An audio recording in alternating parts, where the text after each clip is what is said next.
गावकराडा बिचोली आमची आयज घोडा मंडळी ग्रामस्थ गावकार मंडळ आमचे 4 घोडे असतात वार्षिक पयलो वांगड दुसरो वांगड तिसरो वांगड आणि चवथो वांगड 4 कुळाचे 4 घोडे देवळांतल्यान शांतोरगेच्या देवळांतून मंदिरांतून भायर सरोन हांगा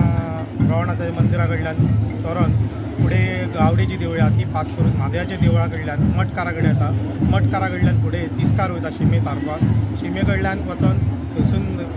रेस्ट घेता मातशें थंयसून मागीर परत आसा तशें परत रिटर्न आहा त्या देवळा कडल्यान परत शांतोरगेच्या देवळाचे कडेन वयता तेन्ना ही घडामंडी आहा ती पारंपारीक आहा पयलीं पासून खूब वर्सां जाली आनी मोठो हो गांवाचो व्हडलो उत्सव इतलेंच हांव सांगता आनी म्हाजे 2 शब्द सांगता देव बरें. Subscribe Prudent social media channel and press bell icon for latest notifications.